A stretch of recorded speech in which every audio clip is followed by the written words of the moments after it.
All right, ladies and gentlemen, welcome back to the channel. We're talking about the New England Patriots in tonight's video. I saw the headliner that the Patriots really want Tee Higgins. They're going to be a huge suitor. I don't know if you guys remember last year, they were also interested in acquiring Calvin Ridley. And I really like this Patriots team. Obviously it's been just headline showcased this year by, Drake May's rookie season. He looked very good, by the way. If you want to know why he maybe threw a couple of interceptions, the completion percentage wasn't the best.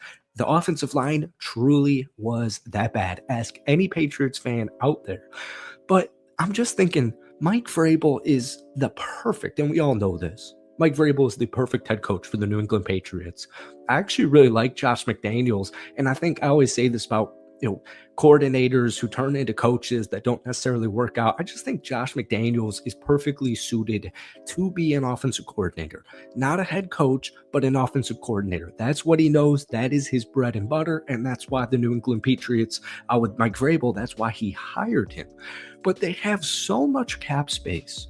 Like, the Patriots have so much cap space, and they also have a lot of draft picks, most notably number 4 in this year's NFL draft. But most importantly, and here was kind of my whole ethos when I was thinking about the Patriots, thinking about this video. Last year you had the Washington Commanders, who had a number 2 overall pick, and they ended up selecting Jaden Daniels. But earlier in that offseason, they hired Dan Quinn to be their head coach. They hired Cliff Kingsbury. Once again, as their offensive coordinator, maybe he didn't work out the best as a head coach, so he goes to his bread and butter on the offensive side of the ball. And they draft phenomenally, and they just go out there and they pick up a bunch of great free agents, right? Well, they didn't have Jaden Daniels at that point in time. The Patriots have had a whole season of Drake May, or at least half a season under Drake May. And so they know what his strengths are. They know what his weakness is. It's clear cut. This team needs more weapons. They probably need another running back. They just need a little bit more pop and sizzle on the offense. They needed the coaching staff. Drake May needed structure, and they need to figure out the offense and defensive line, but specifically and more importantly, the offensive line. So that's what I was thinking, that, this team's kind of like the Washington Commanders of last year. We got a new head coach coming in, a new coordinators coming in here. But the difference is, you've already seen Drake May, and he showed a lot of his playmaking, whether it was his arms, whether it was legs. In 13 games, including 12 starts, he threw for 2,276 yards, 15 touchdowns, and 10 interceptions with a 66.6% completion percentage, and he also ran for over 400 yards and 2 more rushing touchdowns. Now, obviously, Gerard Mayo last year did not work out, and they got fired. He got fired, right after or shortly after the season finale.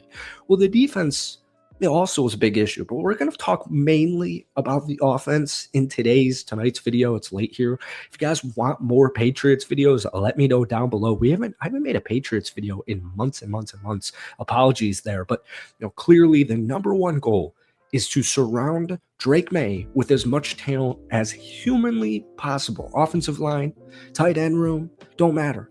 Wide receiver room, running back room, it doesn't matter. Just as much talent as humanly possible. You don't want, and Hunter Henry did a really good job, right? Really good job. But at the end of the day, the New England Patriots were 30th in scoring at 17. They were dead last in total touchdowns. They were 4th to last in yards per play. They were dead last in passing yards per game. But obviously, and we'll talk about the offensive line in just a second, there is a little bit more behind the scenes there.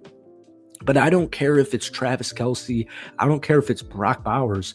I don't want my tight end, even though Hunter Henry's really good, I don't want him to be the leading catcher. 66 catches, 674 receiving yards. No Patriots pass catcher reeled in more than 3 touchdowns this past year. Jalen Polk, Baker, they just didn't work out in the rookie seasons. I'm feeling, hopeful. I'm feeling confident because I really like a lot of these potential wide receiver, but Jalen Polk only 12 catches for 87 yards. Now, I'm still big on Demario Douglas, who had 66 catches for 620 yards. I really like Kayshon Boutte. I'm curious how my Patriots fans feel about that wide receiver room last season. But what really intrigued me, and that's why we're making this video today, is because the Patriots want Tee Higgins, and this is expected. The Patriots are going to be a main suitor for probably the best wide receiver on the open market this offseason. But according to Jason Lack-Can Fora of the Washington Post, the organization is just focused on it. And I guess he spoke with multiple executives about his impending free agency. One GM told him that they really want him, the Patriots really want him. And back in December, we heard they're going to be involved in the Tee Higgins sweepstakes. And so now we're kind of feeling like, okay, I actually think Robert Kraft, with over $100 million, $131 million in projected cap space, kind of feels like they're actually going to do it. And I guess an executive also told that beat writer, the writer Jason Lockhand Fora, that the owner rightfully took plenty of grief after his lack of spending last offseason, and there's belief he's going to use Tee Higgins to kind of right his wrongs. And just for an example, because he is a pending free agent, we saw this with L'Jarius Sneed last year for the Kansas City Chiefs. They franchise tagged him. We kind of knew L'Jarius was not going to be a member of Kansas City. They franchise tagged him and then traded him away to the Tennessee Titans. So even if Tee Higgins is not a free agent and Cincinnati ultimately ends up franchise tagging him, that does not necessarily mean that they are going to move forward or not try to trade him. And I saw a hypothetical trade. It was a 2025 second round pick, number 38 overall, and a 2025 fifth round pick, number 145 overall. Not the best, because I would rather have New England use all their draft capital. Like, for example, I think the running back room needs to change. I love Ramondre Stevenson. I think he's really cool. 207 carries, 801 yards last year, only 3.87 yard per carry. I know there were a lot of offensive line struggles, but at the end of the day, 26 years old, I think if they were to draft a running back in the second round, you'd have one of the best, you'd have a top 15, top 16 RB right there. That's how good these running backs are coming out of college. So I think they're going to move on from him. I think this offense is going to look completely different, whether it's Tee Higgins or even a guy like Chris Godwin.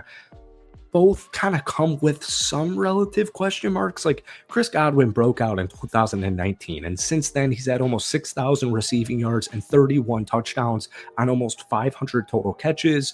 The issue is he's going into his 29-year-old season, and injuries have just been a problem. He was sidelined for 10 games this past year for the Tampa Bay Buccaneers after breaking his ankle. It looked terrible. It was really bad, but he's missed time in all but one season since becoming a full-time starter in that 2019 year.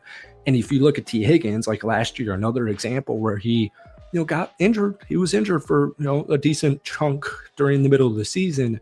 That is something that you got to keep in mind. But, whether you're talking about a Chris Godwin or especially a Tee Higgins, those are dudes you just need to go out there and get for Drake May. Give him the keys. Just give him everything you possibly can. It's what you saw in Washington. It's what you're seeing in Houston. That's what you got to do. They got the blueprint, and now it comes down to, just signing these dudes, hitting on these free agents, and hitting on these draft picks. Folks, that's it for tonight. Hope you enjoyed it. Hit that like button, hit that sub button for daily NFL content. If you guys want more Patriots videos, let me know down below. But most importantly, do you want to see Tee Higgins as a member of the Patriots next year? Peace.